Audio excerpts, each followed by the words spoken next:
بسم اللہ الرحمن الرحیم۔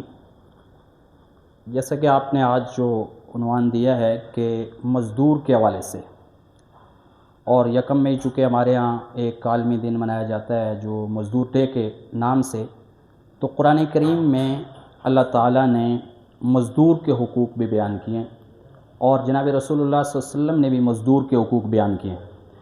قرآن کریم میں اللہ فرماتے ہیں کہ نحن قسمنا بینہم معیشتہم فی الحیات الدنیا ورفعنا بعضہم فوق بعض، دنیا کی زندگی، ان کی گزر بسر کے ذرائع تو ہم نے ان کے درمیان تقسیم کیے ہیں، اور ان میں کچھ لوگوں کو کچھ دوسرے لوگوں پر ہم نے بدرجہ فوقیت دی ہے تاکہ وہ ایک دوسرے سے خدمت لیں۔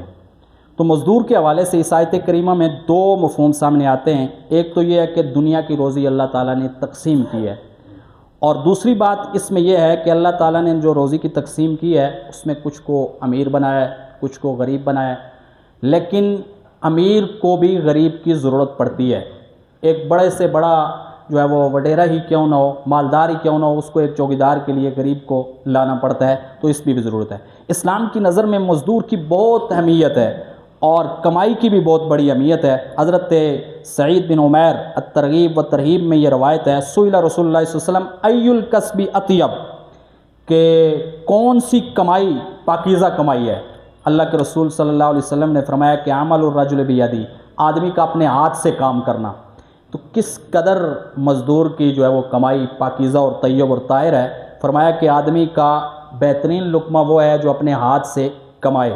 تو آدمی کا اپنے ہاتھ سے کمائی کرنا، کاروبار کرنا، یہ سب بہترین ہے، اور ہر قسم کی تجارت جو دھوکے اور فراڈ سے پاک ہو، پاکیزہ ہو، وہ تجارت ہے۔ اور مسند احمد میں ایک روایت ہے، ما اکل احد منکم طعاما احب الی اللہ من عمل یدی، اللہ تعالیٰ کے ہاں سب سے زیادہ پسندیدہ کمائی وہ آدمی ہے جو اپنے ہاتھوں سے محنت کر کے کماتا ہے۔ تو اس سے آپ اندازہ کریں کہ مزدور کی جو ہے وہ کتنی اہمیت ہے، اور بہت ساری احادیثیں ہیں اس کے حوالے سے۔ چونکہ مختصر وقت میں جو ہے میں نے ایک دو جو ہے مشت نمونہ آپ کے سامنے عرض کیے ہیں۔ تو بہرحال مزدور جو کمائی کما رہا ہے، اس کے ساتھ تعاون کا بھی حکم ہے، وتعاونوا علی البر والتقوی، کہ نیکی کے کاموں میں ایک دوسرے پر تعاون کرو۔ دین اسلام میں مزدور کے بہت سارے حقوق ہیں، ان میں سے میں چند حقوق آپ کے سامنے رکھ کے بات ختم کرتا ہوں۔ پہلا حق یہ ہے کہ مزدور کی اجرت طے کر لی جائے، چونکہ بعد میں تنازع نہ ہو، اور بہترین انسان وہ ہے اوتوا الاجیر اجرہ قبل ان یجف فرقہ، کہ مزدور کا پسینہ خشک ہونے سے پہلے اس کی اجرت دے دیا کرو۔ بہت سارے لوگ ہیں مزدوروں کے حوالے سے کوتاہی کا جو ہے وہ شکار ہیں، اور ان سے کام بھی لیتے ہیں، سخت کام بھی لیتے ہیں، ان کو جو ہے وہ سختی بھی کرتے ہیں، لیکن اس کے باوجود اجرت نہیں دیتے۔ تو اجرت واضح کر دی جائے پہلے سے۔ دوسرا حق یہ ہے کہ کام والے اوقات میں مزدوری کروائی جائے۔ بعض لوگ جو کام دیا جاتا ہے، جو وقت ہے، اس کے علاوہ بھی مزدور سے کام لے لیتے ہیں، یہ درست نہیں ہے۔ اس کے علاوہ اگر آپ نے لینا ہے تو الگ اس کو اجرت دیں، جو آپ جو ہے وہ اس کا اور وقت لے رہے ہیں، ایکسٹرا وقت لے رہے ہیں، تو اس کی مزدوری دیں۔ تو اس کے لیے ضروری ہے کہ آپ اس کو دیں، اس لیے کہ اللہ تعالیٰ نے جو محنت کے لیے اس کو وقت دیا ہے تو دن کے اوقات میں ہی اس سے مزدوری لیں۔ ایسا نہ ہو کہ آپ رات کو بھی اس کو جو ہے وہ کام پہ لگا کے رکھیں وقت کے اندر۔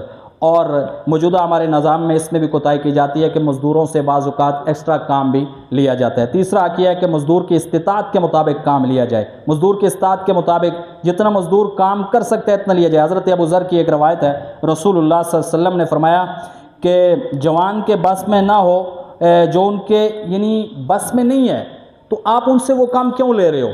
یعنی ایک شخص کے بس میں ہی نہیں ہے، آپ ان سے وہ کام لے رہے ہو۔ تو اکثر ایسا ہوتا ہے کہ مزدوروں سے اس طرح بھی کام نہیں، یہ بھی درست نہیں ہے۔ چوتھا حق یہ ہے کہ مزدور کے ساتھ اس نے سلوک کیا جائے۔ اذا صنع لاحدکم خادمہ طعاما، اگر تم میں سے کسی کا خادم اس کے لیے کھانا بنائے اور وہ کھانا لے کر حاضرت خدمت ہو گیا کہ میں نے بنا دیا ہے، اب دیکھو بھائی اس نے گرمی برداشت کی، دھواں برداشت کیا، سختی برداشت کی، اب اس نے اخلاق کا تقاضا یہ ہے، آپ صلی اللہ علیہ وسلم نے فرمایا اس کو اپنے ساتھ بٹھا کر کھانا کھلاؤ۔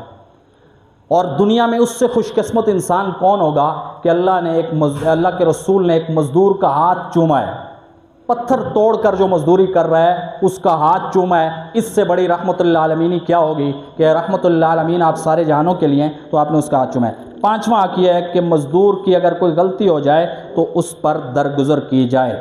مزدور سے اگر کوئی غلطی ہو جائے تو ہم تو مزدور اگر کوئی بیچارہ غلط کام کر لے اور کوئی اس طرح کر لے تو ہم اس کے پیچھے درپے ہو جاتے ہیں، ایسا نہیں کرنا چاہیے۔